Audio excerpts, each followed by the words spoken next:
안녕하세요. 통합사회시 오늘 교과서 진도 나가겠습니다.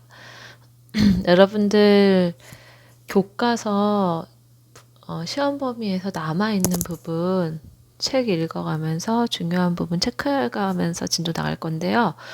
전혀 어렵지 않습니다. 그리고 전혀 어렵지 않기 때문에 빨리빨리 중요하다? 그냥 읽어야 하는 부분만 읽고서 넘어갈게요. 교과서 62페이지를 펴주세요. 62페이지. 그럼 62페이지를 펴서 환경문제 해결을 위한 노력이라는 이 단원부터 시작하겠습니다. 이 단어는 환경문제 해결을 위한 노력이기 때문에 굉장히 원론적이고 간단하고 쉬운 이야기가 중심이 됩니다. 그래서 외워서 된다? 전혀 없어요. 이해하면 끝입니다. 선생님이 읽은 거 그냥 쭉 보세요. 자, 환경문제 해결을 위한 노력, 환경문제 해결을 위한 정부의 노력입니다. 자, 여기서부터 시작할게요. 자, 정부가 어떤 노력을 하는지 볼까요? 오늘날 지구촌 곳곳에서 환경오염 파괴가 좀 더 확대할게요. 심화됐습니다. 생태계 안정 위협 바꿔서 문제 해결하려고 인간과 자연이 공존하려면은 이제 정부가 노력해야 됩니다.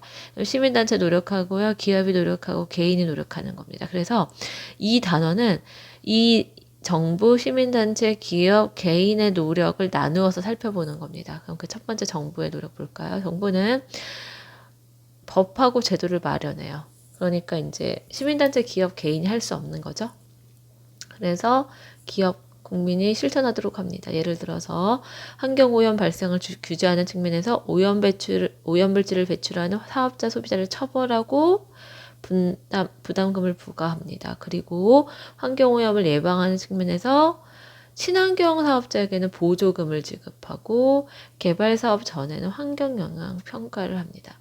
환경영향평가가 뭐냐면 그러니까 사업을 하기 전에 이게 나중에 환경에 어떤 영향을 미칠까를 예측하는 거죠. 그래서 이 영향이 크면 이 사업은 하면 안 된다. 그래서 환경영향평가에서 부적격 판정을 받으면은 개발이 안 되는 거예요. 그래서 부정적 영향을 줄일 수 있는 방법을 찾아서 개발을 할 수 있도록 하는 겁니다. 이거는 우리나라만 하는 게 아니라 전 세계가 다양한 형태로 한다라 얘기를 하죠.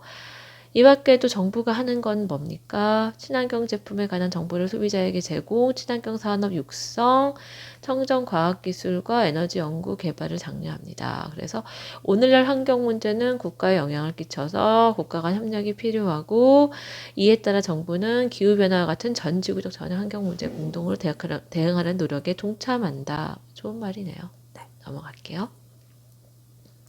환경 보호를 위한 정책은 뭐가 있냐? 환경 영향평가 제도는 왜 필요하냐? 이게 없을 때는 골프장 지을래? 마음껏 다 제초제 뿌리고 마음껏 나무를 뱉더니 무분별하게 파괴돼서 산에 홍수가 나더라는 거죠. 하지만 이걸 평가가 돼서 함부로 해치지 않으면서 골프장을 지어서 환경을 보호하는 수준에서 돼서 이런 무분별한 파괴가 일어나지 않았네요. 그래서 환경 영향 평가 제도가 있으면 아무래도 덜 피해를 주겠네요. 됐습니다. 두 번째, 세계 여러 국가가 비닐봉투 사용을 억제한다. 그러니까 정책을 쓰는 건 정부가 하는 거죠. 정부가 이런 정책을 써서 비닐봉투를 억제하려고 합니다. 60년대에 쇼핑용 비닐봉투가 이제 개발됐어요. 사실은 지금 따지면 70년밖에 안 됐나요? 한 40년, 60년 됐네요. 그런데 이게 지금 석유로 만들거든요. 그래서 석유로 만드는 건데 문제는 분해가 안 되죠. 그래서 수십 년, 수백 년이 걸리고 이거를 태워버리는 데만 CO2가 너무 많이 나와서 기후변화 원인까지 되죠. 그래서 비닐봉투 때문에 문제가 돼서 여러분 지금 이런 거 보이죠? 실제로 이제 동물들의 뱃속에서 비닐봉투 흔하게 보입니다. 그래서 방글라데시는 봉투가 배수시설을 막아가지고 홍수가 났고 이제 호주는 유료로 전환했고 여기도 이제 전면 금지, EU도 이제 줄이기로 하고 우리나라도 규제하는데 증가 추세다 이런 얘기를 하죠. 그래서 국가에서 이런 거 이제 줄이려고 한다 얘기하는 거예요. 좋은 얘기예요. 근데 현실적으로 되게 힘들기 때문에 최근에는 분해되는 비닐봉투 이런 것들 생산을 하려고 합니다. 두 번째, 환경 문제 해결을 위해서는 시민단체는 무슨 노력하냐? 시민단체는 정부와 시민, 기업과 시민, 시민과 시민을 잇는 다리 역할을 한다. 좋은 말입니다. 그러니까 선생님이 얘기하고 읽는 거는 굉장히 원론적인 얘기예요. 그래서 이걸 가지고 뭔가 구체적으로 여러분들한테 뭔가 응용을 하거나 뭔가 얘기를 하기에는 좀 애매해요. 그럼 같이 볼게요. 시민단체는 감시의 기능을 한다. 정부 기업이 환경 오염을 유발하는 행위 하지 않도록 견제하고요. 특히 정부 정책이 잘 됐나? 그런 거 제대로 보고요. 기업 활동이 환경에 부정적 영향을 미치나? 그래서 압력을 행사합니다. 그래서 이제 시위도 하고요. 잘못된 점을 감시하기도 하죠. 또는 캠페인을 해요. 그래서 지원, 무슨 소리냐면은 정부, 기업, 개인이 친환경적인 행위를 하도록 이제 말 그대로 환경 보호 의식을 높이고 운동을 전개하고 캠페인하는 거죠. 뭐 이런 거 합니다. 자, 이제 세 번째는 기업의 노력입니다. 기업은 환경오염의 원인 제공자라는 보통의 인식이 있죠. 하지만 최근에는 이윤을 목적으로 하는 것뿐 아니라 환경에 끼치는 영향을 고려하는 게 중요하다라고 얘기를 해요. 그래서 기업은 생산을 할 때 배출되는 오염물질을 정화하는 게 중요하다. 그쵸?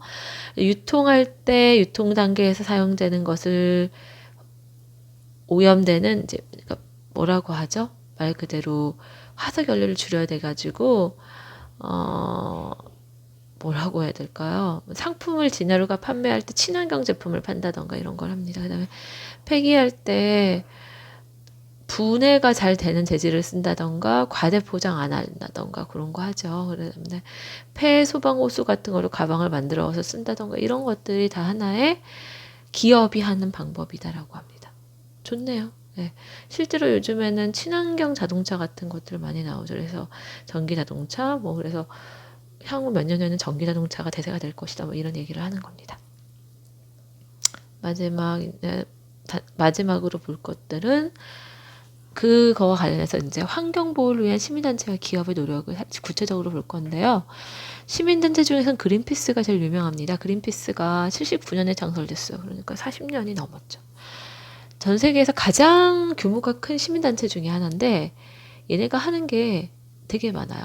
핵을 반대하고 군비를 축소하고 남극을 보호하고 에너지를 절약하고 재생 가능한 에너지를 개발하고 산림을 보호하고 해양 생태계를 보호하고 그래서 얘네들이 보면은 뭐 고래를 못 잡게 한다던가. 근데 전 세계적으로 고래를 잡는 국가들이 있어요. 그 중에 하나가 일본이거든요. 일본에 가서 고래를 못 잡게 해야 된다던가 이런 거 하고요.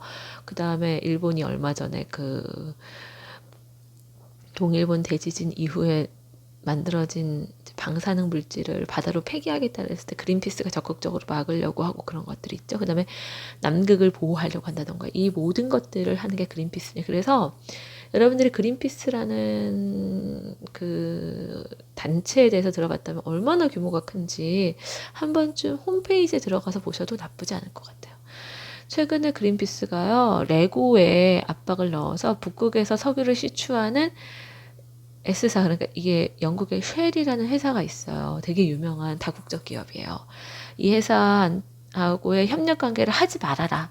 라고 해요. 그러니까 레고야, 쉘하고 친하게 지내지 마. 왜냐면은 쉘은 북극에서 자꾸 나쁜 짓을 하지 않니? 뭐 이런 거예요. 그래서 보면은 전 세계 어린이들의 꿈과 희망을 선물하는 레고사는 북극해에서 석유를 시추해서 환경을 파괴하는 석유회사인 쉘과의 협력관계를 더 이상 하지 마세요라고 얘기를 하니까 레고가 그린피스의 영향력과 아이들의 그런 시각을 생각해서 쉘과의 관계를 생성하면 엄청난 손실이지만 계약 금액이 끝나면 더 안 할게 라고 하는 거죠.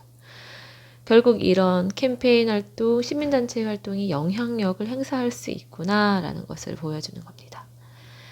그 다음에 이 두 번째는 울산 태화강을 살리는 노력이라고 하는데 이 태화강이 울산에 있는 아주 유명한 강인데요. 울산은 우리나라에서 가장 공업화가 단시간에 빨리 이루어지면서 어마어마한 오수, 폐수가 유입이 됐어요. 그래서 죽음의 강이라고 부를 정도인데 시민단체 노력 덕분에 그리고 이제 울산시의 또 노력 덕분에 최고 수준의 급수가 돼서 이제 연어랑 은어가 산대요. 그래서 그 과정에 대해서 이야기입니다.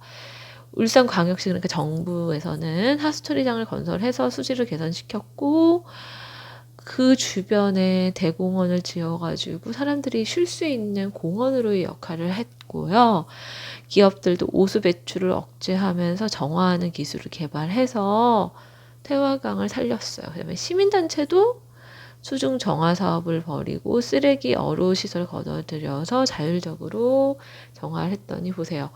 깨끗해졌죠. 그래서 정부, 기업, 시민단체까지 모든 그러니까 단체 또는 시민까지의 모든 노력이 환경을 악화시키지 않고 더 좋은 방향으로 했다. 네, 그런 얘기입니다.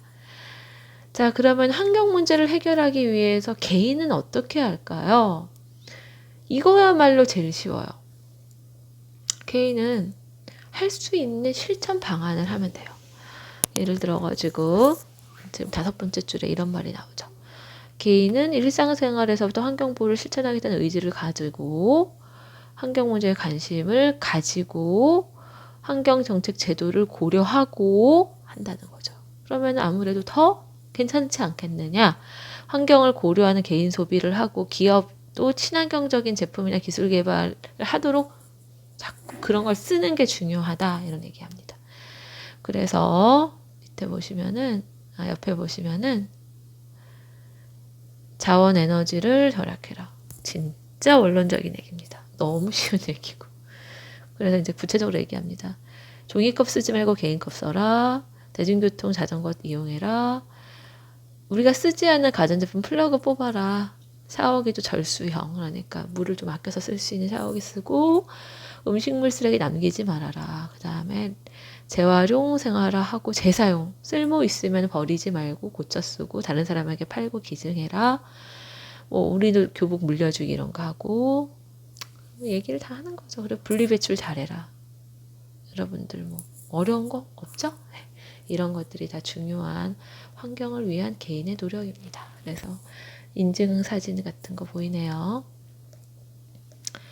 자, 67페이지까지 했고요. 68, 69는 읽어보실 거면 개별적으로 읽어보세요. 선생님은 넘어갈게요.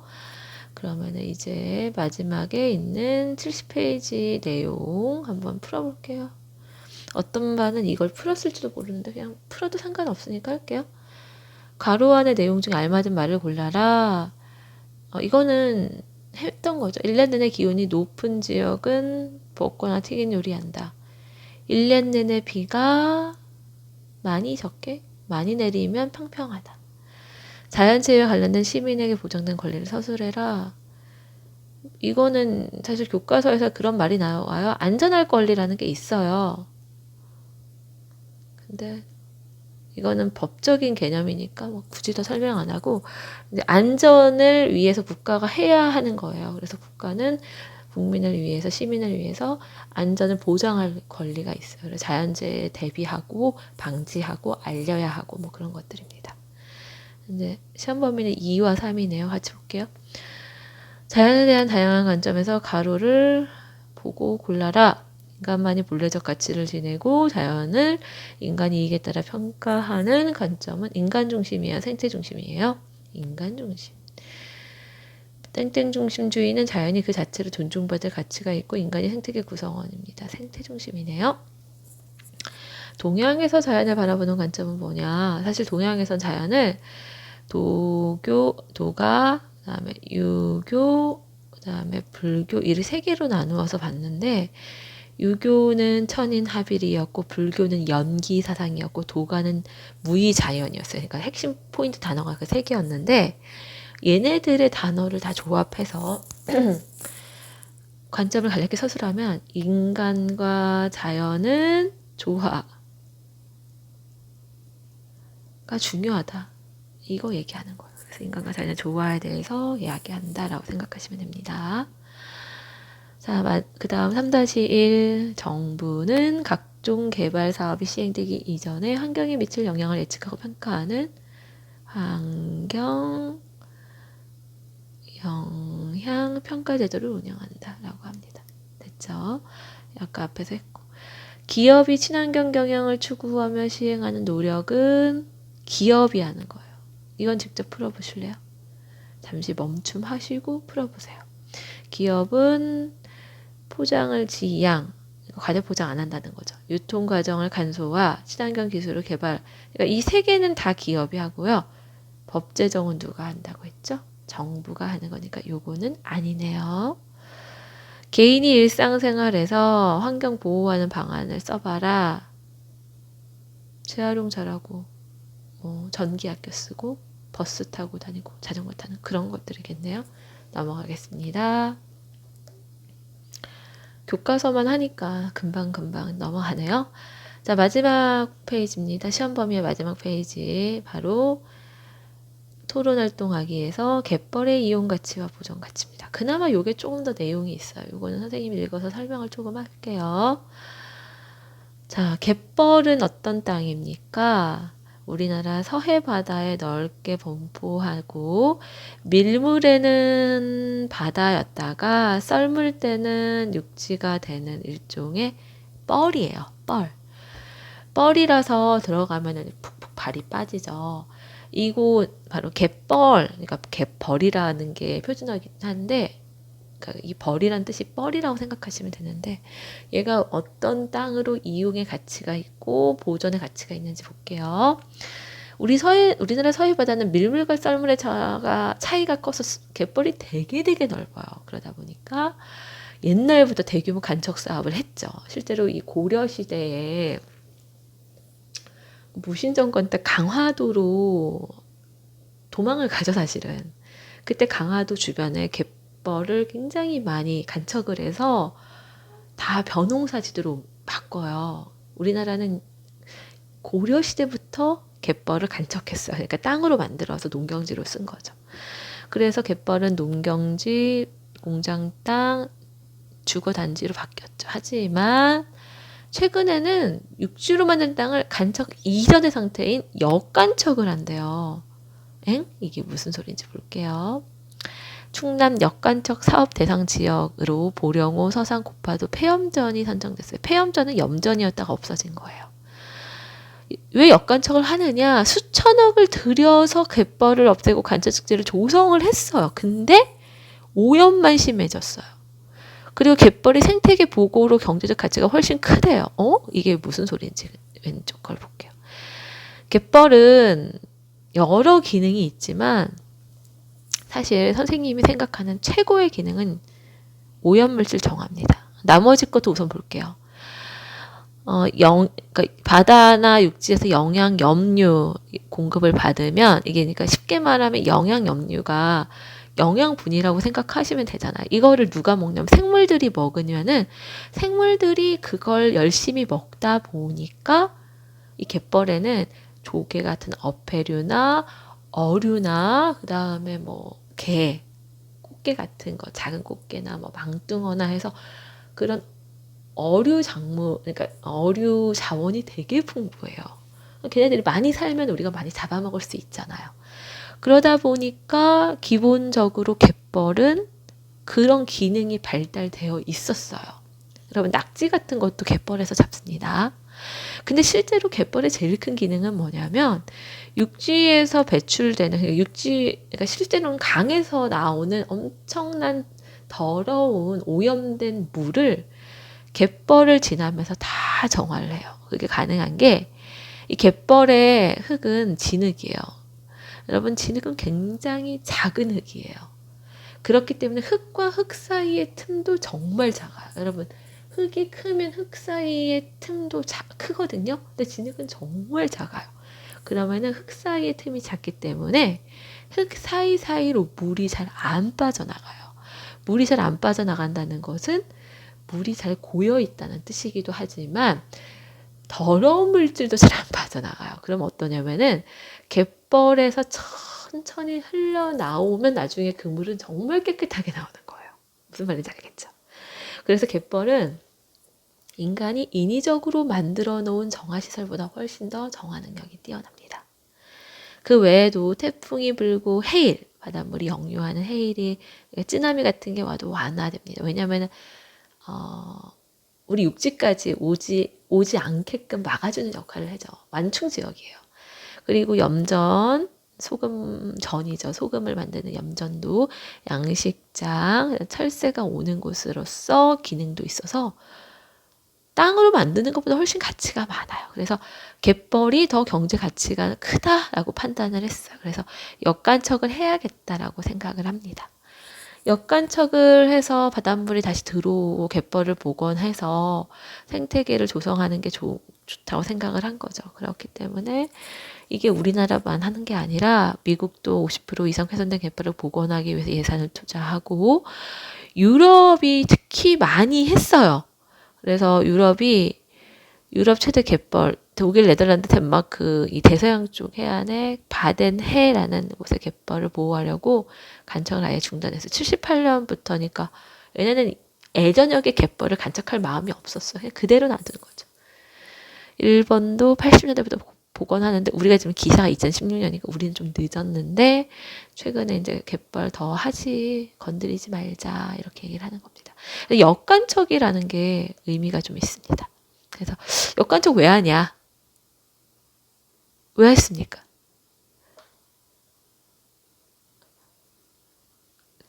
간척 사업으로 환경 오염이 심해져서 갯벌의 생태계 보호로서 가치가 크니까 역간척을 하는 거죠. 그럼 어떤 게 좋았냐면은 갯벌이 이런 기능이 있으니까 역간척을 하는 겁니다. 이유가 다 여기에 있는 거예요. 여러분들은 인간중심주의와 생태중심주의 중에 하나를 골라서 역간척을 찬성 반대하는 토론을 해보자. 이거는 뭐 현실적으로는 지금은 불가능하니까 자신의 생각을 정리하면 되겠네요. 네, 여러분들 여기까지 71페이지까지 시험 범위 우선 했습니다.